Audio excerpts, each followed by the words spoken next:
Okay, now we are about to start with page number 152, 6.9.2 applications of beat left hand side में है. ठीक है, याद रखो जैसा बीट वर्ड आता है दिमाग में आपको वो पांचों कंडीशंस को ध्यान में रखना है कि एक बीट फॉर्मेशन के लिए 2 साउंड वेव्स होनी चाहिए, सेम एम्पलीट्यूड के होने चाहिए, सेम डायरेक्शन के होने चाहिए, बट और सुपर इम्पोज होना चाहिए, but slight difference in their frequency, ज़्यादा डिफरेंस नहीं. कितना 10 हर्ट्ज़ के विद इन होना चाहिए. समझ में आया? उससे ज़्यादा हुआ तो बीट्स प्रॉपरली सुनाई नहीं देती है. तो हाँ, यानी बीट्स नहीं रहती है. तो ज़रा ध्यान से सुनो. एप्लीकेशंस ऑफ बीट में सबसे पहला क्या है? एकदम सिंपल है. यहाँ पर ये बोल रहा है कि जब कोई गाना बजाने वाला आता है और अगर इन लोग एक साथ ट्यूनिंग से एक जैसा बजाना चाहते हैं, जैसा मिसाल के तौर पे कोई ऐसी म्यूज़िक है जहाँ पर सब लोग है ना वायलिन या जो भी है गिटार एक जैसा बजाना चाहते हैं. समझ में आया? यानी को समझ में रहा मैं क्या बोल रहा हूँ? ऐसी कोई कंडीशन आ रही है म्यूज़िक में जहाँ पर एक साथ सब लोग वो बजा रहे, एक ही ट्यून का वो बजा रहे, क्या हाँ वायलिन वाला जो बजाते हैं, उस टाइम पर इन लोग क्या करते हैं अपने वायलिन की जो स्ट्रिंग रहती है उसकी जो फ्रीक्वेंसी रहती है मैच करते हैं. सब लोग किसी की 400 हर्ट्ज़ है तो सबकी 400 हर्ट्ज़ रहेगी. अब नेचुरली उन लोग कोई मेजरिंग टेप नहीं लेकर आते तो उन लोग क्या करते हैं बार बार टाइट करते हैं, मालूम है वो स्क्रू रहता है ऊपर हैंडल की तरफ, हाँ, और फिर वो ऐसे बजा कर देखते हैं और फिर उसको भी बजा कर देखते हैं. दोनों की फ्रीक्वेंसी अगर सेम लगी, जब दोनों एक जैसा मारने पर यानी स्ट्रिंग को डिस्टर्ब करने पर अगर एक जैसी आवाज़ आ रही है तो समझ जाना कि दोनों की फ्रीक्वेंसी सेम हो गई. अब ये ऐसा क्यों करते हैं? क्योंकि जब एक जैसी फ्रीक्वेंसी वाले एक साथ बहुत सारे वायलिन या फिर जो म्यूज़िकल इंस्ट्रूमेंट बजेंगे तो एक अलग सी मतलब समझ में आया ना, म्यूज़िक अच्छी बजती है जो कि म्यूज़िक डायरेक्टर लोग और पब्लिक उसको पसंद करती है. तो पहला उसमें यूज़ में आता है. कुछ समझा आप लोगों को? अब दूसरा वाला काफ़ी इंटरेस्टिंग है. दूसरा वाला जो है याद रखो ये रडार से रिलेटेड है. कौन सा रडार है? डॉपलर्स या डॉपलर रडार. डॉपलर इफेक्ट आपको पता है, मैंने बोला था डॉपलर वैसे टोंग करके वो जो अपन नहीं कर रहे थे मालूम है, यानी अपन बैठे रहते और ट्रेन आती है आवाज़ बजाते हुए, मतलब क्या वो आवाज़ हॉर्न बजाते हुए आती है. ऐसा लगता है कि दूर से आवाज़ बड़ी हो रही है और जैसी ट्रेन अपने को पास करती है तो एकदम अचानक से आवाज़ छोटी हो जाती है, धीमी हो जाती है. इस इफ़ेक्ट को बोलते हैं डॉपलर इफ़ेक्ट. तो डॉपलर इफ़ेक्ट के दम पर रडार चल रहा है. देखो अब मैं आप लोगों को बोलता हूँ, सपोज करो यहाँ पर प्लेन है, ठीक है, यहाँ पर प्लेन है, ये प्लेन आ रहा है सपोज करो, और यहाँ पर क्या है, यहाँ पर है ना रडार है, यानी ऐसा कुछ रहता है ना, ठीक है, हाँ सैटेलाइट जैसा ये रडार. अब देखो क्या होता है, ये ऑपरेटेड होता है with the person sitting in a cabin, ठीक है, और ये अपनी नॉन फ्रीक्वेंसी सपोज करो 1000 हर्ट्ज़ की फ्रीक्वेंसी जो है इसने भेजा, ठीक है, किसी एक पर्टिकुलर डायरेक्शन में. इसे जानना है कि ये प्लेन कितनी स्पीड से आ रहा है, हाँ ये सब जानना है. अगर तो ये क्या करेगा, ये 1000 मिसाल के तौर पे बोल रहा हूँ, मेरे को एग्जैक्ट वैल्यू नहीं पता, सपोज करो 1000 के जो है इसने फ्रीक्वेंसी भेजा, इसकी फ्रीक्वेंसी इसको पता है, ठीक है. अब ये फ्रीक्वेंसी गई और ये क्या करेगी, इस प्लेन पे टकराएगी. जैसी प्लेन पे टकराएगी वो कॉम्प्रेस होके रिफ्लेक्ट बैक होकर ये वापस इस पे आकर ये टकराएंगी. जैसे ही ये इस पे टकराएंगी तो याद रखो इसकी स्पीड जो है, यानी कि इसकी स्पीड का पता इन लोगों को चल जाता है. समझ में आया? हाँ, ये माइक्रोवेव का सोर्स है जो ये भेज रहा है. समझ में आया? तो ये जो है ये प्रोड्यूस करता है माइक्रोवेव, प्लेन पे टकराता है, जो भी इंस्ट्रूमेंट रहेगा मेरा मतलब प्लेन पे टकराता है. प्लेन से टकराने के बाद जब ये वापस आता है तो इसके ऊपर जो सिग्नल मिलता है उसके ज़रिए से उसकी स्पीड पता चलती है. समझ में आया? आप लोग प्लीज़ ये वाला पार्ट पढ़ लीजिए, page number 152 right hand side. ये देखो ये जस्ट येलो बॉक्स के राइट साइड में लिखा हुआ है. देखो मैं पढ़ता हूँ. Phenomena of beats arising due to differences in frequency produced by source and received at the source after reflection from airplane allows us to calculate the velocity of the airplane. इसके बाद नीचे बोला गया है क्या, ऐसा ही सेम उसके नीचे वाले पैराग्राफ में बोला गया है कि ट्रैफिक पुलिसमैन जो होता है ये जो है ये भी इस तरीके से किसी गाड़ी की स्पीड कितनी थी उस दौरान वो भी लोग पता कर सकते हैं।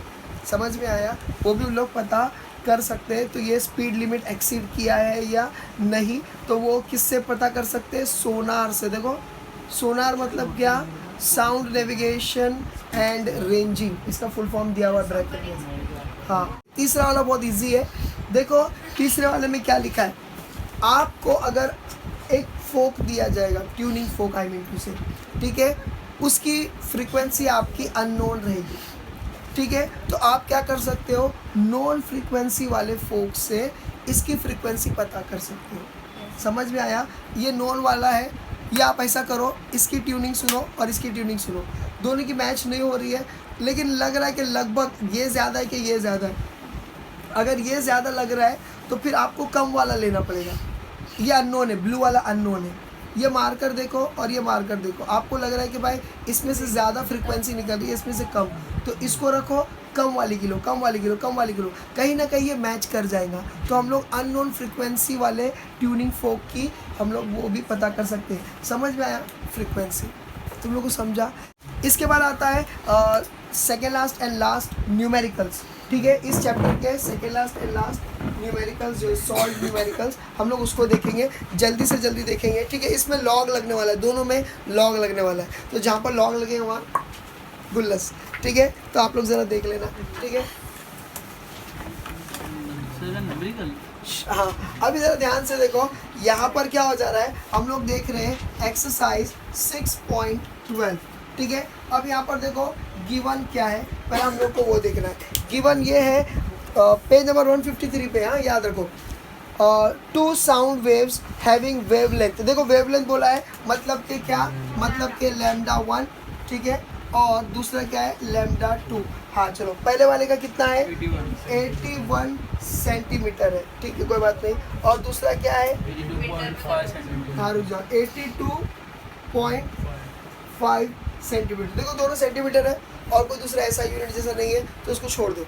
समझ में आया, अगर नहीं भी कन्वर्ट करें तो भी चलेगा।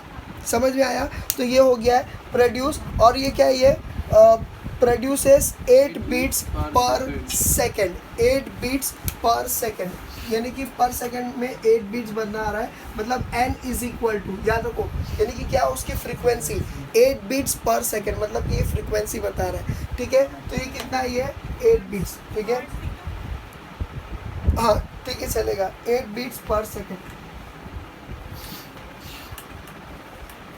चलो ठीक है, इतना हो गया। अभी ज़रा ध्यान से सुनो, कैलकुलेट द स्पीड, बस हम लोग को क्या करना है, टू फाइंड क्या करना है, जल्दी देखो, वी फाइंड करना है।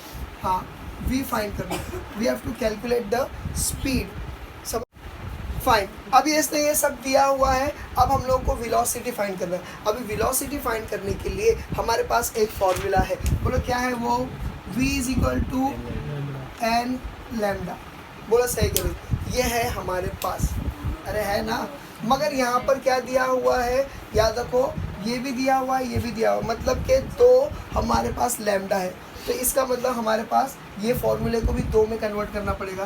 तो v is equal to n1 λ1 और and v n is equal to v is equal to n2 और λ2।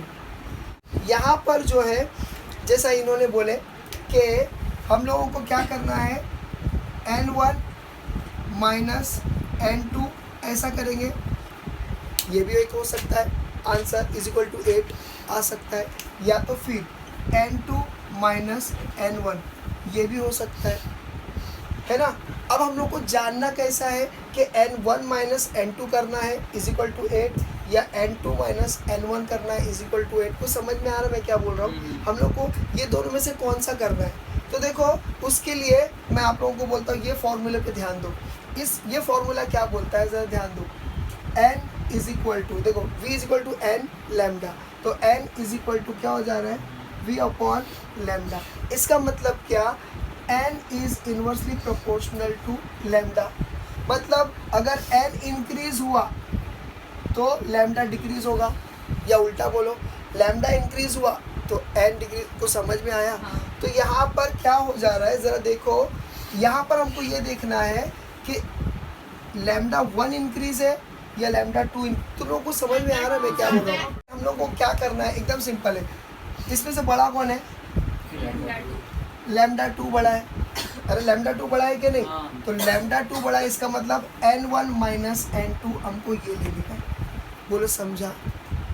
तू समझा कि नहीं समझा? अगर ये बड़ा है इसका मतलब n छोटा है, यानी n2 छोटा है, मतलब n1 बड़ा है, तो बड़े को माइनस करेंगे छोटे से। अरे समझा कि नहीं? हाँ हाँ हाँ, नहीं वो जाने दो, लेकिन ये ऐसा रहेगा। समझ में आया? तो अभी देखो हमको n1 की वैल्यू इस इक्वेशन से क्या मिलेगी, v upon lambda 1 minus n2 की वैल्यू कैसे मिलेगी, v upon lambda 2 is equal to what, 8। कुछ समझ रहे हैं आप लोगों को ना? तो देखो क्या करने का है, v is equal to, v को कॉमन ले लिए, सॉरी v को कॉमन ले लिए, 1 upon lambda 1 minus 1 upon lambda 2 is equal to 8। समझा कि नहीं समझा? ठीक है, अब चलो इन लोग की वैल्यू डाल दो, v ऐसी रहने दो, ठीक है। अभी इसकी वैल्यू सॉरी 1 अपॉन लैम्डा 1 की वैल्यू क्या है, 81 माइनस लैम्डा 2 की वैल्यू क्या है, 82.5 इज इक्वल टू 8। इतना समझा आप लोगों को? क्रॉस मल्टीप्लिकेशन करना पड़ेगा। क्रॉस मल्टीप्लिकेशन किए तो क्या पता चलेगा, ठीक है। क्रॉस मल्टीप्लिकेशन किए तो क्या पता चलेगा, देखो v और यहाँ पर क्या है ये 82.5 माइनस 81 अपॉन, बराबर है कि नहीं, 81 इंटू 82.5 और यहाँ पर है 8। कुछ समझा है ना? बहुत कॉम्प्लिकेटेड हो गया ना? अभी चलो इसमें से ये माइनस होगा तो कितना मिलेगा, बोलो जल्दी।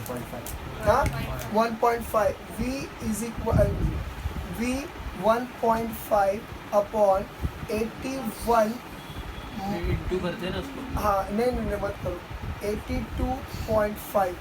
बड़े बड़े कैलकुलेशन के लिए जानबूझ के जाना नहीं, टाइम वेस्ट होता है, कैलकुलेशन के आंसर भी गलत आने के चांसेस हो जाते हैं। फिर इसके बाद v इज इक्वल टू, अब देखो क्या करेंगे, 8 इंटू 81 इंटू 82.5 अपॉन 1.5। कुछ समझा? हाँ, अब इसको जो है लॉग से कर देंगे तो हो जाएगा। हालांकि इसको और भी सॉल्व हो सकता है क्या?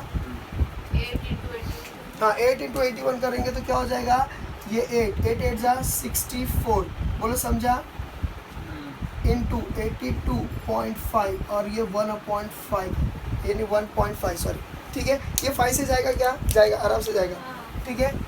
कैसे जाएगा वाले में, 5 3 जा तो ये 0.3 हो जाएगा, और ये हो जाएगा 5 1 जा, ये हो जाएगा कितना, 5 6 जा, ठीक है।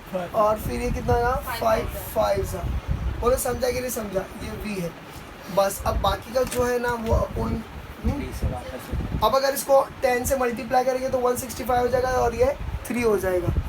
मल्टीप्लाई कर देंगे तो ये पॉइंट हट जाएगा। हाँ वही 10 से मल्टीप्लाई करेंगे तो ये पॉइंट हट जाएगा, तो अपन इसको डायरेक्टली 3 लेंगे और इसको 165 ले लेंगे।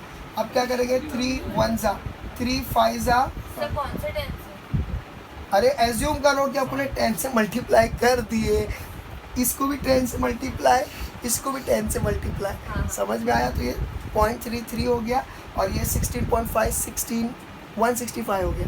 अब 3 1 जा हो गया, 3 5 जा 15, अब एक बचा, फिर क्या हो गया 5 5, बोलो समझा? बस हो गया। 648 को 55 से मल्टीप्लाई कर दो, 8 5 जा 0 कैरी 4, 5 4 जा 20 24 यार कोई बात नहीं। फिर उसके बाद 6 5 जा 30 32 0, और ये सेम चीज़ लिख दो, 3 2 आगे कुछ है 4 और ये 0, ये हो गया 0, ये हो गया 4, ये हो गया 6, ये हो गया 5, ये हो गया, देखो वही आया क्या? तो therefore v is equal to what, 3 5 हो गया 6 4 एक मिनट। मेरा सर दिया ही नहीं अब देखो ये वेलोसिटी मीटर पर सेकंड जाएगी, लेकिन आप लोगों ने ध्यान नहीं दिए Sorry, कि आपने ये sorry. सेंटीमीटर में किए हैं, तो इसको मीटर में कन्वर्ट करना पड़ेगा। इसीलिए ये v हो जाएगा 3 5 6 4। Moving to the next, that is 6.13 और इस चैप्टर का ये लास्ट न्यूमेरिकल है, ठीक है। सॉल्व्ड न्यूमेरिकल में से ये लास्ट न्यूमेरिकल है। अब यहाँ पर देखिए जो गिवन दिया है वो हम लोग को पढ़कर समझ में आ जाएगा। 2 ट्यूनिंग फोक्स हैविंग फ्रीक्वेंसीज, देखो फ्रीक्वेंसी बोला है मतलब क्या, N1 एंड N2। N1 क्या है 320 और N2 क्या है 340 और हर्ट्ज लिखना है, ठीक है। यहाँ पर अभी जगह नहीं है तो मैंने हर्ट्ज नहीं लिखा, ठीक है। और ये क्या है, sounded together to produce sound waves. The velocity, अच्छा वेलोसिटी दे चुका है यहाँ पर। वेलोसिटी क्या है, v is equal to what 326.4 metre पर सेकेंड। आपके इसमें रेस्ट -1 दिया हुआ है। Find the difference in wavelength of this. Sir 2 fork से बजाय हाँ 2 फोक से बजाय। साउंड वेव का अब देखो क्या बोल रहा है ये, इन लोगों का डिफरेंस जानना है हम लोगों को। तो क्या है ये, टू फाइंड। अब हम लोग को फाइंड क्या करना है, फाइंड क्या करना है, डिफरेंस। अब वही बात हो गई, डिफरेंस किसका फाइंड करना हम लोग को, वेवलेंथ का, वेवलेंथ का। तो डेल ये क्या, λ1 माइनस λ2 करेंगे या λ2 माइनस λ1 करेंगे, ये हम लोग को पहला ढूंढना पड़ेगा। उसके लिए वही बात आ गई है कि v is equal to n lambda. तो हम लोग को क्या करना पड़ेगा, n is equal to v lambda. इसका मतलब हम लोग ये बोल सकते हैं कि n is directly inversely proportional to lambda. तो यानी कि ये इंक्रीज हुआ तो ये डिक्रीज होगा, बराबर है। तो उस बेसिस पे हम लोग डिसाइड कर सकते हैं कि ये इक्वेशन को फॉलो करना है या ये इक्वेशन को फॉलो करना है। तो यहाँ पर देखो कौन सा बड़ा है, 320 बड़ा है क्या, 340 बड़ा है। इसका मतलब n2 बड़ा है। अगर n2 बड़ा है इसका मतलब λ1 माइनस λ2, ये अपने को फॉलो करना है। कुछ समझा कि नहीं। तो हम लोग को ये वाला इक्वेशन फॉलो करना है, ना कि नीचे वाला जो मैंने रब किया, ये वाला फॉलो करना है। तो हम लोग को ये वाला आंसर ढूंढना है। बोले समझा कि नहीं समझा, ठीक है। अब ये लैम्डा के इक्वेशन को फाइंड करने के लिए क्या करना पड़ेगा, बोले जल्दी से, v is equal to n1 और λ1, ठीक है, which will give us what, v n1 is equal to λ1। ये एक इक्वेशन मिला अपने को। और दूसरा इक्वेशन क्या मिलेगा अपने को, दूसरे से लिखता हूँ, v इज इक्वल यानी v n2 अपॉन, तो लोग समझ गया ना, λ2 is equal to v upon n2। ये दो इक्वेशन मिले, समझा कि नहीं समझा, समझा। अब हम लोगों को ये इक्वेशन को यानी इस दोनों को की जगह पर ये दोनों को डालना पड़ेगा। मतलब λ1 की जगह पर क्या डालना पड़ेगा, v अपॉन n1, λ2 की जगह पर डालना पड़ेगा v अपॉन n2, समझा। तो देखो अभी क्या करेंगे हम लोग, आप लोगों को समझ रहे हैं ना, ये इक्वेशन में ये दोनों वैल्यू पुट कर देंगे, v upon n1 minus v upon n2। बोले समझा कि नहीं समझा, वही λ1 माइनस λ2।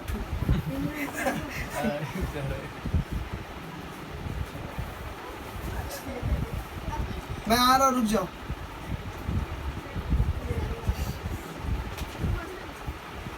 ये समझा। अब क्या करेंगे, एकदम इजी, एकदम इजी। वैल्यूज पुट कर दो, खत्म। वैल्यूज पुट कर दो, आंसर आ जाएगा। अब देखो वैल्यू क्या है, v की वैल्यू क्या है, बोलो जल्दी से, 326.4 है, अच्छा 4, ठीक है। अब यहाँ पर क्या है, 1 अपॉन n1 क्या है 320 माइनस ये क्या है 340 इज इक्वल टू λ1 माइनस λ2। इतना हो गया। चलो क्रॉस मल्टीप्लिकेशन करो, 326.4, ठीक है, 340 माइनस 320 अपॉन 320 इंटू 340 बोलो समझा कि नहीं समझा? ठीक है, इसमें से ये माइनस हुआ तो कितना बचेगा बोलो? 20 इज इक्वल टू हाँ 20 बना हाँ 20 बचेगा, चलो कोई बात नहीं। तो याद रखो 326.4 इंटू 20 बस बराबर है कि नहीं? यही बचा ना, है ना? अपॉन 320 इंटू 340 बराबर है कि नहीं? 0 से 0 कैंसिल ठीक है, हाँ रुक जा जरा, रुक जा। ठीक है, अभी देखो क्या हो जाएगा, ये कैंसिल कर दो। ठीक है, 2 से कट रहा है ना, ये 2 1 जा 2 2 7 जा, बोलो इतना समझा? ठीक है, अब ये हो गया। अब इसमें भी कुछ कट हो रहा है, 2 से तो ये कट हो रहा है, ये आ गया। हाँ ठीक है, अभी ठीक, अभी देखो क्या हो जा रहा है। बोलो जल्दी जल्दी, मैं बोलता हूँ।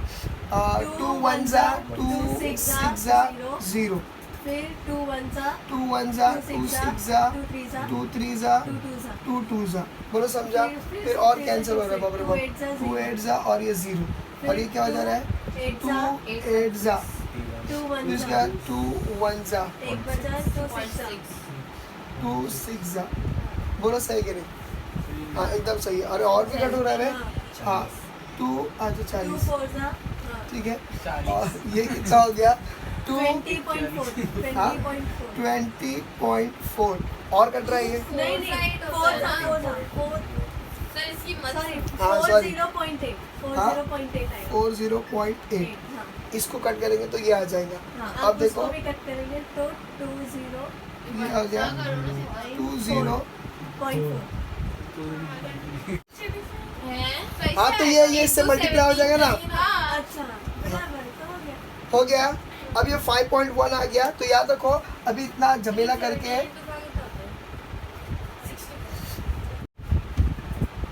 देखो, ये जो है ये बहुत ही इजी है, ठीक है।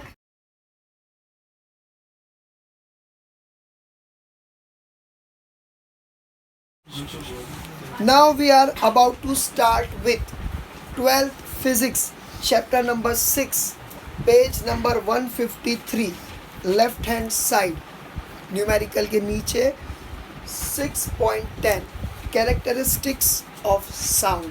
हम ये देखने वाले हैं, ये सेकेंड लास्ट टॉपिक है, उसके बाद फिर लास्ट टॉपिक रहेगा म्यूजिकल इंस्ट्रूमेंट्स वगैरह करके, ठीक है। तो फिर उसके बाद ये चैप्टर इंशाल्लाह ख़त्म हो जाएगा। अभी ज़रा ध्यान से सुनिए, कैरेक्टरिस्टिक्स ऑफ साउंड जो है, याद रखो कैरेक्टरिस्टिक्स ऑफ साउंड, ऐसा समझ लो, कॉस्ट मैंने लिख दिया, ठीक है। ये जो है ये 3 है, इसके अंदर क्या है? 3 है, ठीक है। देखो क्या है मालूम है कैसे याद रखने का? फिजिक्स क्यू लिए ठीक है। अब नो डाउट फिजिक्स के लिए कोई ऑप्शन नहीं था, बायो और केमिस्ट्री में ऑप्शन रहता है, सॉरी बायो और मैथ्स में ऑप्शन रहता है, लेकिन ऐसा समझो फिजिक्स क्यू लिए, ठीक है। जिसमें से हम लोग पहला जो पढ़ने वाले हैं, अरे वाह, वो ये पढ़ेंगे लाउडनेस, ठीक है। फिर पिच, नॉट पिच रिपोर्ट वगैरह, पिच, ठीक है। और क्यू से आएगा क्वालिटी, ठीक है। तो हम लोग ये पढ़ेंगे। तो सबसे पहले हम लोग पढ़ेंगे क्या? लाउडनेस। स्टार्ट। देखिए लाउडनेस एकदम पहली और एकदम सीधी बात। देखिए जब हम कोई भी साउंड सुनते हैं, ये साउंड हमारे इस एटमॉस्फेरिक एयर के अंदर वेव्स बना रही है। कौन सी waves? Longitudinal waves. Longitudinal waves comprises of compression and rarefaction, ठीक है। और ये compression and rarefaction जब हमारे कानों पे पड़ता है तो हमारे कानों पर क्या पड़ता है? प्रेशर पड़ता है। क्या पड़ता है? प्रेशर। इसके बारे में डिटेल देखेंगे, लेकिन लाउडनेस का पहला पॉइंट ये नहीं होना चाहिए। पहला पॉइंट अकॉर्डिंग टू मी ये होना चाहिए कि loudness is directly dependent on amplitude of sound wave, of sound wave. Please ये याद रखो, जितना ज़्यादा एम्पलीट्यूड उतनी ज़्यादा आपको साउंड की इंटेंसिटी लगेगी। समझ में आया? जैसे कि अभी मैं जो बोल रहा हूँ इसका एम्पलीट्यूड, ये जो मैं बोल रहा हूँ, नो डाउट मैंने लॉन्जिट्यूडनल वेव्स बोला, फिलहाल मैं ट्रांसवर्स वेव बना रहा हूँ, ये एम्पलीट्यूड है इसका। सपोज करो ये 1 सेंटीमीटर ऐसा समझो। लेकिन अभी जो मैं बोल रहा हूँ, ये जो मैंने चिल्लाकर बोला, अब इसका एम्पलीट्यूड ज़्यादा हो गया, मे बी 1.5 या 2। जिसका एम्पलीट्यूड ज़्यादा रहेगा 1.5 सेंटीमीटर सपोज करो, जिसका एम्पलीट्यूड, ये एम्पलीट्यूड है, जिसका एम्पलीट्यूड ज़्यादा रहेगा उस साउंड वेव्स को हम लोग लाउड बोलेंगे। ये कम है तो इसका लाउडनेस ज़्यादा कम है, ये इसका एम्पलीट्यूड ज़्यादा तो लाउडनेस ज़्यादा। बोलो समझ में आ गया? बस ख़त्म होगी बात। लाउडनेस डिपेंड्स ऑन क्या है, ये साउंड सॉरी एम्पलीट्यूड। समझ में आया? लाउडनेस याद रखो, लाउडनेस का जो SI यूनिट है उसको बोलते हैं फोन, PHON, फोन। ये आपको मिलेगा page number 154, left hand side, second paragraph, third line. देखो यहाँ पर लिखा है for measuring loudness the unit phone is used. Please ये याद रखो। तो अगर आपको लाउडनेस का यूनिट जानना है, मतलब तो वो यूनिट क्या है, it is nothing but phone. समझ में आ गया? तो ये याद रखो, ठीक है। अब जितना ज़्यादा लाउडनेस उतना ज़्यादा जो है उसकी इंटेंसिटी होती है। हाँ, और लाउडनेस कोई भी आवाज़ हो, चाहे वो छोटी आवाज़ हो या ज़्यादा आवाज़ हो, जैसे मैंने बोला हूँ कि ये हवा में कॉम्प्रेशन एंड रेरफेक्शन बनाता है, और जब ये कानों पे पड़ती है तो अपने कानों पर क्या हो जाता है, एक प्रेशर क्रिएट होता है, ठीक है, एक प्रेशर। अब इस प्रेशर से रिलेटेड आपके बुक में बोला गया है कि देखो ये जो प्रेशर है 28 पास्कल, ठीक है, से लेकर ये मैक्सिमम है, और ये क्या है, ये मिनिमम है 2.0 × 10⁻⁻5 पास्कल। इससे कम, यानी इससे कम अगर हुई तो आवाज़ शायद हम लोगों को नहीं सुनाई दे सकती। ये किससे रिलेटेड बात हो रही है, ये प्रेशर से रिलेटेड। याद रखो एक और रेंज हम लोग देखने वाले हैं, जस्ट इसी टॉपिक के अंडर में देखने वाले हैं, मगर उसका यूनिट पास्कल नहीं रहेगा, यानी प्रेशर नहीं रहेगा। समझ में आया? वो हम लोग अभी आगे देखने वाले हैं, ठीक है। हाँ, यहाँ पर देखने वाले हैं पेज नंबर 154 पे। डेसिबल एक अलग यूनिट है, ठीक है, तो वो अलग से यूनिट है, तो वो हम लोग देखेंगे, उसमें रेंज कुछ और रहेगी। समझ में आया? प्रेशर से रिलेटेड हमारे कानों में ये जो है ये हम लोग आसानी से सुन सकते हैं। आसानी से मतलब क्या, बिना इरिटेशन के।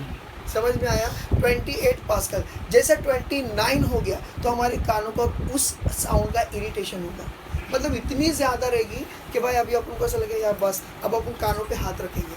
जैसे मिसाल के तौर पे हम लोग जा रहे हैं प्लेटफॉर्म से, अचानक पीछे से ट्रेन जो है हॉर्न मारती है, बहुत ज़्यादा पास्कल का उसका वो रेंज रहता है, तो हम लोग एकदम बिचक जाते हैं। या अचानक में समझ लो, यानी कि दिवाली में जो हम लोग क्रैकर्स फोड़ते हैं, है ना, तो ठाक करके जो आवाज़ आ रही है एकदम अचानक में, जो हम लोग डर जाते हैं, तो ये इस रेंज से ज़्यादा, उसका रेंज मुझे नहीं पता कितना होगा, लेकिन इससे ज़्यादा है। 28 तक का है, ठीक है, it is normal for us. और इससे ज़्यादा कम प्रेशर का रहा 2.0 × 10⁻⁵, अगर इससे कम का रहा तो वो आवाज़ हम लोग को नहीं सुनाई देगी। देखो वहाँ पर लिखा हुआ है, तुम लोग को समझ में आ रहा है? तो याद रखो कि प्रेशर जो है यानी कि साउंड वेव्स हवा में प्रेशर क्रिएट करता है, वो प्रेशर हमारे कानों पे पड़ता है, तो प्रेशर के हिसाब से भी कैलकुलेशन करके बताया है। 28 is a normal for us. उससे ज़्यादा हुआ तो समझ लेना थोड़ा इरिटेशन हो जाएगा, और अगर 2 से कम रहा तो समझ जाना कि हम लोगों को शायद ना सुनाई दे। समझ में आया कि नहीं?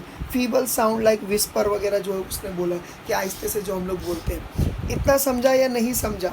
ठीक है, समझा कि नहीं समझा? इसके बाद आता है क्या, इंटेंसिटी।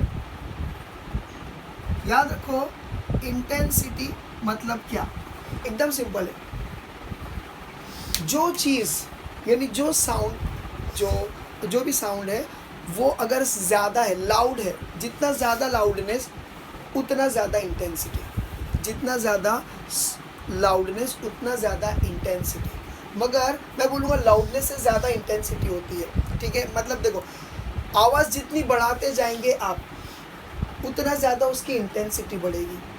इन शॉर्ट इंटेंसिटी भी प्रोपोर्शनल है टू द एम्पलीट्यूड है, लेकिन और हाँ, इंटेंसिटी को यहाँ पर कैपिटल आई से रिप्रेजेंट किया गया है। तो हम लोग यहाँ पर क्या लिखेंगे मालूम है, capital I is directly proportional to the square of amplitude. Please ये याद रखो, ठीक है। यानी कि इंटेंसिटी में एम्पलीट्यूड का स्क्वायर कर देते हैं, मतलब उसका कोई कैलकुलेशन है जो बताया नहीं गया है, खाली आप लोग ये याद रखो। समझ में आ रहा है? लाउडनेस जितना ज़्यादा उतना ज़्यादा हम बोलेंगे कि साउंड की इंटेंसिटी बढ़ गई। समझ में आया? जितना आप वॉल्यूम बढ़ाओगे, वॉल्यूम बढ़ा रहे हो, इन शॉर्ट आप क्या बढ़ा रहे हो, लाउडनेस बढ़ा रहे हो साउंड का। जितना ज़्यादा लाउडनेस बढ़ेगा उतना ज़्यादा इंटेंसिटी बढ़ेगी, मगर लाउडनेस एम्पलीट्यूड के ऊपर डिपेंड करता है, तो इंटेंसिटी भी बढ़नी चाहिए, मतलब उस पर डिपेंड करना चाहिए, करता है। लेकिन फ़र्क क्या है कि to the square of amplitude, समझ में आया? To the square of amplitude. और चेंज इन इंटेंसिटी को कैसा रिप्रेजेंट करते हैं, डेल्टा आई से। चेंज इन इंटेंसिटी को साउंड इंटेंसिटी, ठीक है। अगर आप लोगों को देखना है कि ये intensity is directly proportional to square of amplitude, ऊपर से दूसरा पैराग्राफ और चौथी लाइन में देखो, the intensity is proportional to the square of amplitude. ये वर्ड्स में लिखा है, मिला? यहाँ पर लिखा है, मिला? Is directly proportional to the square of amplitude. तो ये आप लोगों को याद रखना है। इसके अलावा इंटेंसिटी ऑफ साउंड जो है और भी कई चीज़ों के ऊपर डिपेंड करती है, उसमें से 4 कंडीशन उसने बताया है। सबसे पहला कंडीशन क्या बोला उसने, distance of a source from the listener. Naturally आवाज़ बहुत ज़ोर की है, मगर आप स्पीकर से दूर हो और मैं नज़दीक हूँ, मेरे लिए लाउडनेस प्लस इंटेंसिटी दोनों ज़्यादा है। अगर आप बहुत दूर हो स्पीकर से, आपको भी आवाज़ आ रही है, मगर आपके लिए वो आवाज़ बारीक है क्या नहीं? क्यों बारीक है? यानी आपको डिस्टर्बेंस क्रिएट नहीं हो रहा है क्योंकि आप दूर हो। तो या तो कोई intensity depends upon what, distance from the source. दूसरा क्या है, इधर पे लिखा हुआ कि मोशन ऑफ, हाँ, motion of air. Motion of air समझा इससे, अगर आप कहीं ऐसे इलाके में गए, यहाँ पर तो ऐसा होगा नहीं क्योंकि यहाँ पर इतने सारे बिल्डिंग्स है कि हवा नॉर्मली उतनी नहीं आती है, लेकिन अगर आप खुले मैदान में अगर हो तो वहाँ पर अगर कहीं दूर से कोई गाना बज रहा है, अचानक में गाना ऐसा लगता है आ रही आवाज़, कभी लगता है जा रही आवाज़, कभी सुनाई देता गाना, कभी नहीं सुनाई देता। मालूम है क्यों? क्योंकि अगर हवा उस गाने के साथ साथ हमारे डायरेक्शन में आ रही है तो आवाज़ हमको सुनाई देंगी। लेकिन कभी कभी हवा, खुले मैदान में हवा क्या हो जाता है, कभी कभी अलग डायरेक्शन में भी चले जा रही है, तो क्या हो जाता है उस टाइम पे आवाज़ हवा के साथ उधर चले जाएगी, तो हमको लगेगा कि अरे यार आवाज़ नहीं आ रही है। कुछ समझ में आ रहा है? तो याद रखो डायरेक्शन ऑफ एयर भी मैटर करता है, या मोशन ऑफ एयर। थर्ड क्या है, डेंसिटी ऑफ मीडियम। मीडियम की जो डेंसिटी है वो भी मैटर करती है। जहाँ तक का मैंने हाँ, यस, ठीक है। अगर ड्राई एयर रहेगी, ड्राई एयर मतलब क्या, डेंसिटी मतलब समझ में आ रहा है आप लोगों को? डेंस, हाँ, यानी कि जिस गर्दी, कौन बोला ये? Very good. डेंसिटी बोले तो गर्दी मैंने 10 में आप लोगों को बताया था। तो देखो आप लोगों को पता है कि डेंसिटी अगर रहेगी तो साउंड वेव उसमें कम ट्रैवल करेगी, कम मतलब स्लो ट्रैवल करेगी, जबकि डेंसिटी ज़्यादा नहीं रहेगी उसमें फास्ट ट्रैवल करेगी। तो समझ में आ गया मैं क्या बोल रहा हूँ? तो ये याद रखने का है कि डेंसिटी भी मैटर करती है। और लास्ट है fourth, the surface area of sound.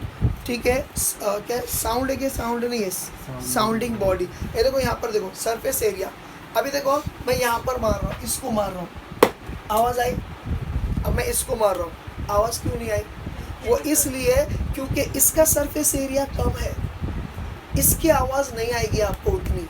अभी देखो थोड़े एरिया बढ़ गया तो आवाज़ आ रही है, लेकिन यहाँ क्योंकि सरफेस एरिया नो डाउट। और हाँ, वो कितना थिक मटेरियल से बना है। अब सरफेस एरिया दीवार का भी बड़ा है तो आवाज़ इसके मुकाबले थोड़ी अलग आएगी। तो समझ में आ रहा है? मैं इन शॉर्ट जिसका सरफेस एरिया कम है उसमें से आवाज़ के लिए प्रोड्यूस करने के लिए आपको ज़्यादा जोर का मारना पड़ेगा, लेकिन सेम हीटिंग से या सेम पावर से मैं इसमें से जो आवाज़ निकाल रहा वही सेम आवाज़ इसमें से नहीं आएगी, वही सेम आवाज़ दीवार पे से नहीं आएगी। तो सरफेस एरिया जिसका ज़्यादा बड़ा रहेगा, इन शॉर्ट सरफेस एरिया जिस मटेरियल का साउंडिंग ऑब्जेक्ट का ज़्यादा बड़ा रहेगा उसके अंदर से ज़्यादा आवाज़ आएगी। जिसका सरफेस एरिया छोटा रहेगा उसमें से आवाज़ कम आएगी या ऑलमोस्ट नेग्लिजिबल होगी। बोलो समझा?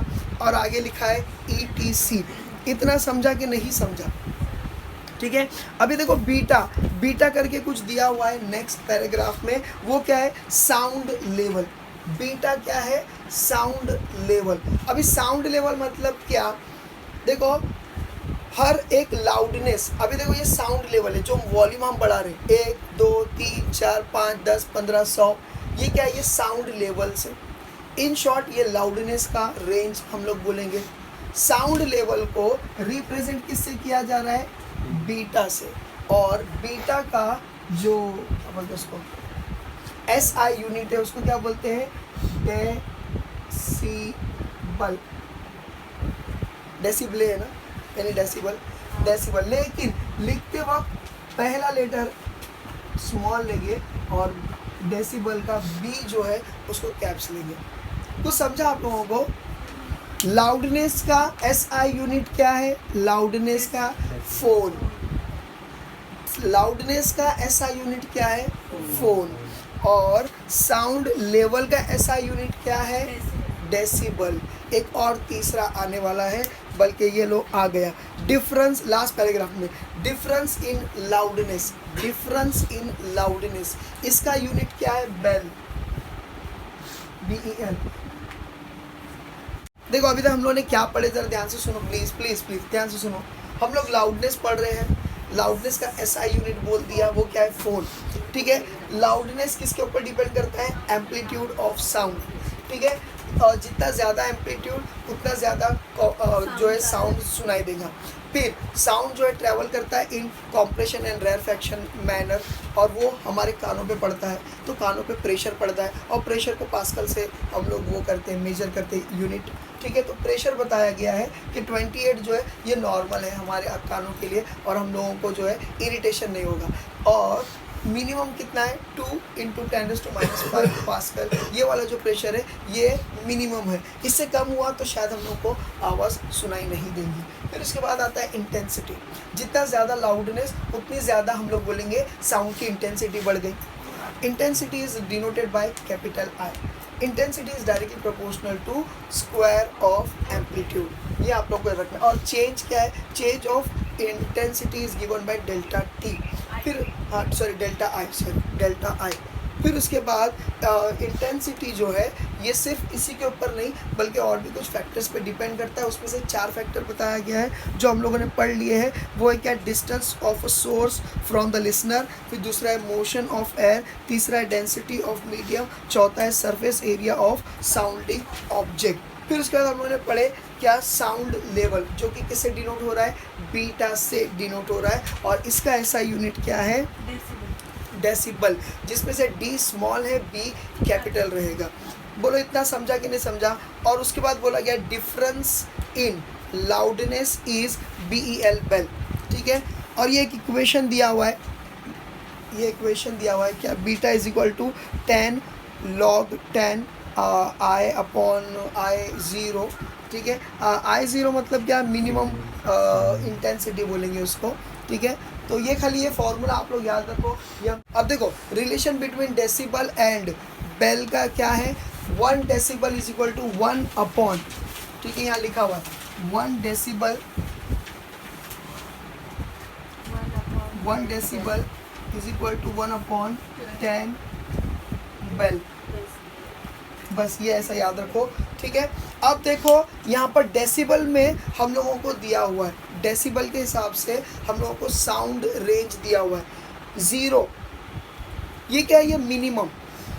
अभी सही बोलो ना, मिनिमम किसको? क्या मिनिमम जो साउंड है वो क्या है मालूम है? Pin drop. पिन ड्रॉप का जो भी आवाज़ आती होगी ना उसको 0 डेसिबल, हालांकि कुछ ना कुछ उसका अमाउंट है 0 पॉइंट समथिंग, लेकिन उसको 0 माना जा रहा है कि मिनिमम हमारा कान यहाँ तक का सुन सकता है, ठीक है। तो ये देखो 0 डेसिबल, ठीक है। और हमारी कानों को नॉर्मल कितना लगता है, या जो हम लोग नॉर्मल बात करें, नॉर्मल पिच में जो बात करें, पिच क्या है वो आगे हम लोग समझने वाले, नेक्स्ट टॉपिक वही रहेगा। नॉर्मल पिच क्या है हमारी, 10 to 60 डेसिबल की पिच होती है, प्लीज़ ये याद रखो। हाँ From 1 meter to हाँ, ठीक है, तो ये याद रखो। हाँ, तुम लोगों को समझ में आ रहा है कि नहीं समझ में आ रहा है? डेसिबल के हिसाब से हमारा मिनिमम रेंज क्या है, 0 डेसिबल, बराबर है। और नॉर्मल रेंज क्या है, 10 to 60 डेसिबल जो है, ठीक है। और बोला गया कि अप्रॉक्सीमेटली 1 मीटर की रेंज। अब 1 मीटर की रेंज मतलब कितना, मतलब यहाँ से ये किताब मेरे से जो दूर है, बस इतनी दूरी पे, समझ में आया? और इतनी दूरी से ही बात करते हैं अपन, बराबर है कि नहीं? तो ये हो जाता है, ठीक है। अब देखो यहाँ पर देखो, ये जो है 120 डेसिबल जो है, ये हम लोग टॉलरेट कर सकते हैं। अगर इसके भी नो डाउट 120 हो गया मतलब अपने लिए वो नॉइजी हो गया, अपने लिए वो इरिटेटिंग भी हो सकता है, लेकिन इससे ज़्यादा हुआ, अब अपने कान के पर्दे शायद उसको बर्दाश्त नहीं कर सके। टॉलरेबल मतलब क्या, वो बहुत हाई फाई होगा, मतलब बहुत ज़्यादा। देखो ना, हमारा नॉर्मल रेंज 10 to 60 है, तो 60 से भी डबल हो गया, मतलब ये इरिटेटिंग हो गया। मगर वो बोलता है इरिटेटिंग में भी अगर 120 तक रहा तो आप बर्दाश्त कर सकते हो, उसके बाद बर्दाश्त नहीं कर सकते। कुछ समझ में आया? देखो, the intensity of level of maximum tolerable sound for a human ear is around 120 decibel. ये सारी चीज़ें फिल इन द ब्लैंक्स में आ सकती है, या फिर पूछा जा सकता है कि भाई कैरेक्टरिस्टिक्स ऑफ साउंड लिख कर बताओ, उस टाइम पे आपको ये करना पड़ेगा। बोलो इतना समझा कि नहीं समझा? ठीक है। और उसके नीचे वाला मैंने तुम लोगों को पहले ही बता दिया हूँ। अब नेक्स्ट आता है क्या, पिच, है ना, क्रिकेट खेलने की ठीक है। अभी देखो नेक्स्ट क्या आ रहा है, तुम लोग इतना समझा क्या?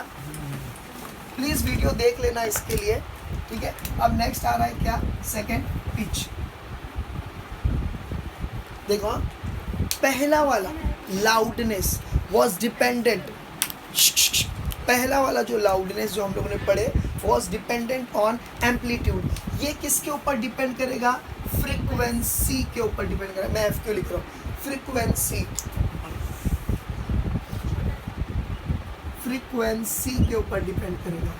अभी सो भी ऐसा करके देख रही थी, तो फ्रीक्वेंसी पे कौन है,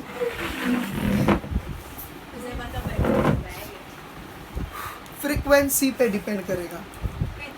हाँ, पिच याद रखो। अब ध्यान से सुनो, देखो हाँ, जैसा मैंने एम्पलीट्यूड बनाया था, जिसका एम्पलीट्यूड ज़्यादा उसका साउंड ज़्यादा था या लाउडनेस, और जिसका एम्पलीट्यूड छोटा है उसका कम। अब ज़रा ध्यान से सुनो, ये बहुत पति की बात मैं कहने जा रहा हूँ।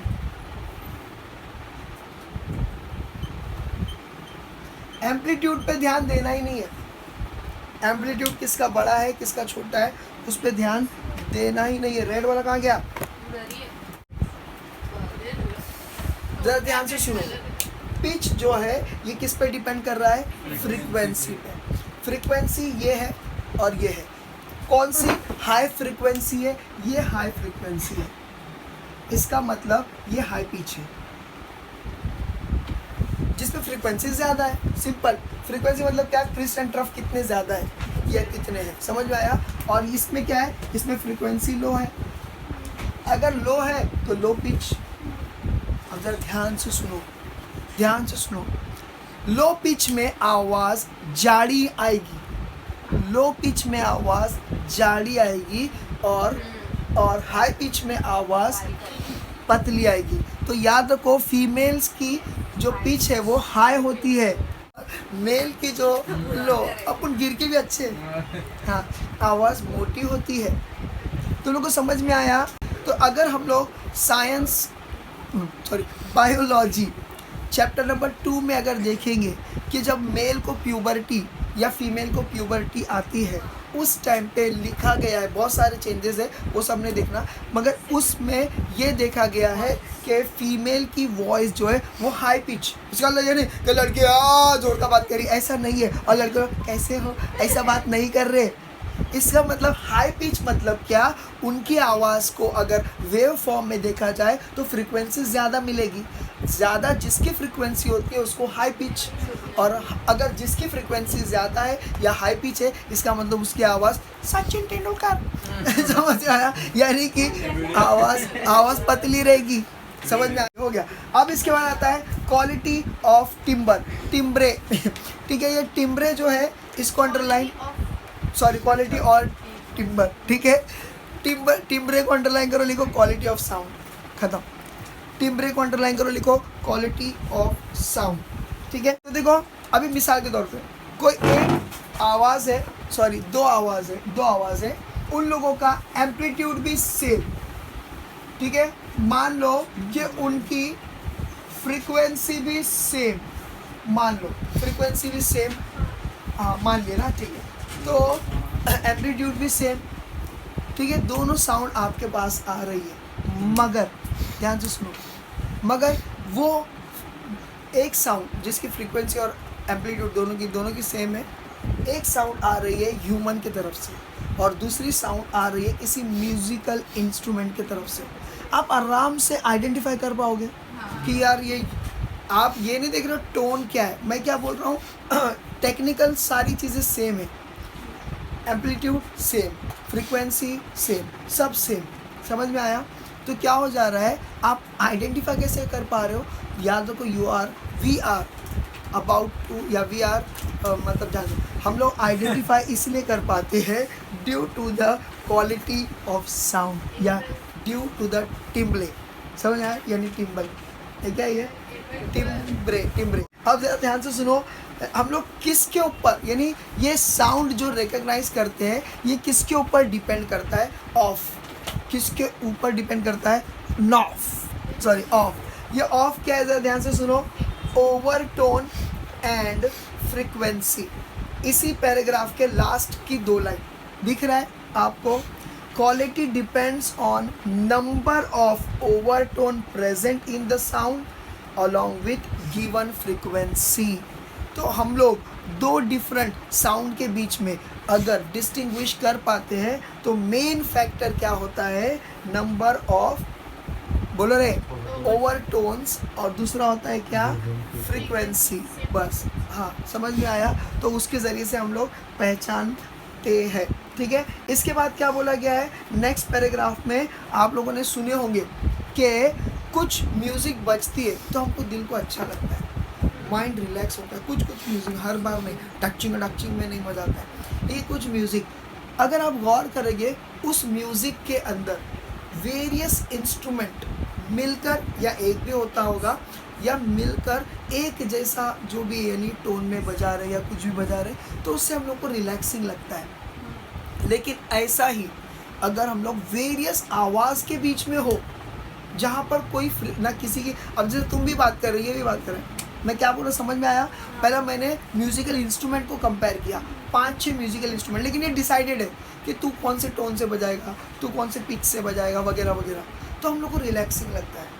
और अगर इसको हटाकर गर्दी में छोड़ दो, ट्रेन में या किधर पे भी, तो क्या हो जाएगा, तुम अलग फ्रीक्वेंसी से आवाज़ बात कर रहे हो, फिर ये अलग पिच से बात कर रहा है, ये अलग साउंड या लाउडनेस से बात कर रहा है, तो हम लोग को इरिटेटिंग होगा, समझ में आया। हालांकि उनकी आवाज़ उतनी हाई फाई नहीं है कि बोलते ना 120 डेसिबल एंड अबव, ऐसा कुछ भी नहीं है, या 60 डेसिबल अबव नहीं है, मगर फिर भी हमको इरिटेटिव होगा या फिर नॉट प्लेजेंट लगेगा, ऐसा लगेगा क्या भीड़ है, ऐसा लगेगा। समझ में आ गया कि नहीं। तो बाद आगे जो है next paragraph, right hand side में जो पहला पैराग्राफ है उसमें यही बोला है कि याद रखो कि sequential of frequency which have a specific relation with each other is known as musical scale।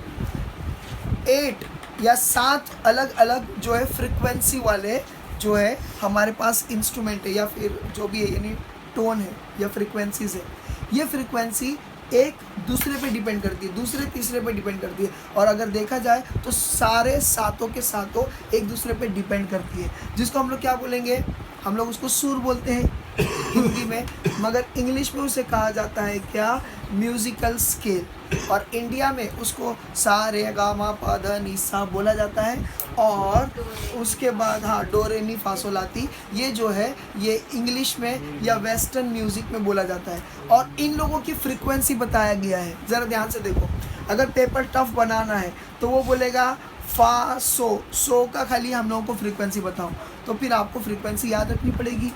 तो वो फ्रीक्वेंसी हाँ, तो वो फ्रीक्वेंसी देखो क्या है, 240, 270, 300, समझ में आया, 320। यानी अगर आप देखोगे 20-30 का ही गैप है इन लोगों के बीच में, नहीं यार 40 का भी गैप है, 40 का गैप है, 50 का गैप है, 30 का गैप है, लेकिन ज़्यादा 50 का गैप है, इससे ज़्यादा नहीं है। अच्छा ठीक है, कोई रिलेशन नहीं मिल रहा हमको जाने दो। तो इन लोगों का कुछ ना कुछ तो है, ज़्वाइब है। बर्थडे का दुनिया बहुत अजीब लग रही है ना, कि पैदा होने का ऐसा ही होता है, दुनिया में बहुत करप्शन है। इतना समझा।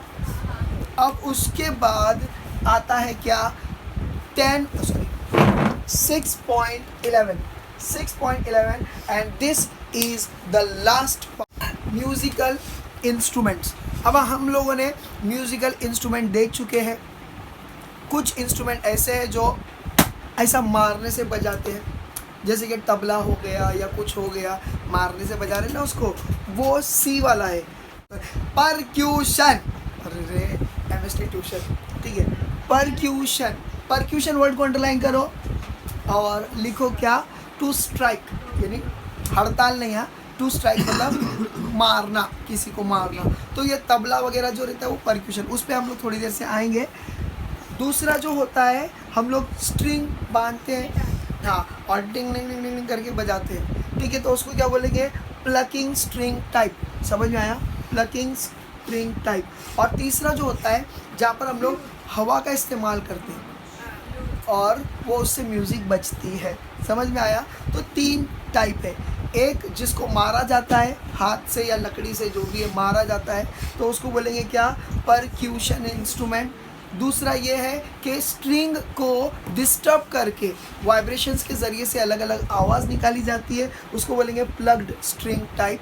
और तीसरा जो होता है वो होता है विंड इंस्ट्रूमेंट्स। यहाँ पर क्या है, म्यूज़िकल इंस्ट्रूमेंट्स है, ठीक है। अब देखो म्यूज़िकल इंस्ट्रूमेंट्स के अंदर, वो घास के अंदर का बता दिया था मैं स्ट्रिंग इंस्ट्रूमेंट। फिर दूसरा आता है विंड, याद आया ये गाना। फिर उसके बाद है, प्लीज सही से प्रोनाउंस किया करो, परक्यूशन। बोलो समझा, ए अभी समझा क्या, हाँ। अभी स्ट्रिंग के अंदर भी 3 टाइप आते हैं, ठीक है, पी बी एस, ठीक है, पॉप। हाँ, बहुत प्यारा साजिद, समझ या शाहरुख, ठीक है। तो ऐसा करो। प्लग्ड मतलब क्या, जिसको खींचा जाएगा या जिसको हाँ ऐसे छोड़ देंगे, उसको बोलेंगे प्लग्ड। तो देखो यहाँ पर बोला है, in this instrument string is plug by finger. तो देखो टान पूरा डंग डंग डंग ऐसा करते रहते ना। और हाँ, मेन चीज़, स्ट्रिंग इंस्ट्रूमेंट के अंदर हम लोग जो स्ट्रिंग की जो वो रहती है ना स्ट्रेचिंग, ये हम लोग है ना, वो ऊपर स्क्रू होता है, उसको घुमा कर उसको टाइट करते हैं। उससे अलग अलग जितना ज़्यादा उसमें टेंशन क्रिएट करेंगे तो अलग साउंड प्रोड्यूस करने की एबिलिटी उसमें आती है। तो वो ऊपर बोला गया है एडजस्टिंग टेंशन। समझ में आ गया। तो वो ऐसा होता है। अब उसमें पहला आता है प्लग्ड वाला। प्लग देखा, लाइन से जा रहा है, प्लग्ड वाला। तो प्लग्ड वाला मतलब क्या, जिसके अंदर स्ट्रिंग को हम लोग ऐसा छोड़ते हैं, मतलब पकड़ के ऐसा छोड़ते हैं तो वो वाइब्रेट होगा। समझ में आया, विथ इट्स नेचुरल फ्रिक्वेंसी। तो वो अगर फिंगर से अगर उसको ऐसा हम लोग डिस्टर्ब कर रहे हैं तो उसको बोलेंगे, उसका एग्जांपल है तानपुरा, सितार, गिटार, वीणा। अब दूसरा जो आता है बोव्ड स्ट्रिंग, ये एकदम सिंपल है। ये किससे बजाएंगे आप देखो, अभी स्क्रीन पे आपको दिख रहा होगा कि शाहरुख खान करके ये जो है एक्टर के हाथ में जो है वॉयलिन है, और ये जो है ऐसा देखो, ये लकड़ी जो दिख रही है स्टिक, ये जो है इससे ये कर रहे हैं। समझ में आया। तो आवाज़ निकल, यहाँ पर सारंगी और वॉयलिन का जो है एग्जाम्पल है। फिर उसके बाद है क्या, स्टक स्ट्रिंग टाइप। अब ये स्टक वाला क्या हो जाता है, तो आपने देखे होंगे संतूर वगैरह, उसमें ना लकड़ी रहती है, हॉकी शेप की थोड़ी सी लकड़ी रहती है और उसको ऐसा टंग टंग टंग टंग बजाते। तुम लोग समझे मैं क्या बोल रहा हूँ? हाँ, तो ये ऐसा होता है। ये संतूर, नॉट संतूर साबुन, हाँ ठीक है। अभी बी वाला आता है जो कि विंड वाला है, विंड इंस्ट्रूमेंट। ये क्या है? ये हवा से जो फूंकते हैं। तो देखो, this instrument consist of air column sound, ठीक है, ये हो जाता है। अभी इसके अंदर पहला वाला है फ्री विंड टाइप, दूसरा है एज टाइप, तीसरा है रीड पाइप्स, ठीक है। अभी फ्री विंड टाइप जो होता है, मालूम है ये जो माउथ ऑर्गन होता है, माउथ ऑर्गन, ये ऐसा करके, ये ऐसा करते हैं, हाँ। देखो, अगर आप उसको देखे होंगे, उसको मतलब किसको, अरे मतलब ये ऑर्गन, माउथ और ऑर्गन जो होता है, मतलब एकदम बारीक बारीक होल रहते हैं। इसके अंदर है ना रीड होती है। क्या होती है? रीड की हड्डी नहीं, रीड होती है। Read means what?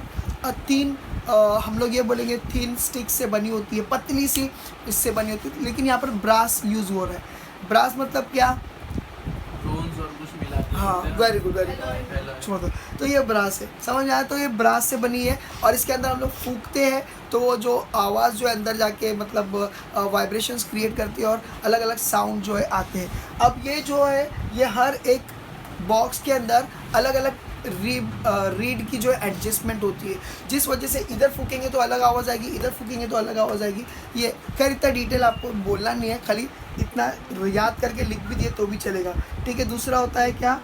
Mouth organ और हारमोनियम, ये एग्जाम्पल है। अब दूसरा जो है एज टाइप। एज मतलब क्या? ये देखो, ये बांसुरी जो होती है, हाँ, हवा जो है एज पे से अंदर डाली जाएगी, समझ में आया? और फिर वो कुछ भी करके जो है उसको बजाया जाएगा, समझ में आ गया? तो ये हो जाता है क्या? और लास्ट होता है थर्ड वाला रीड पाइप्स। ये रीड पाइप्स क्या होता है?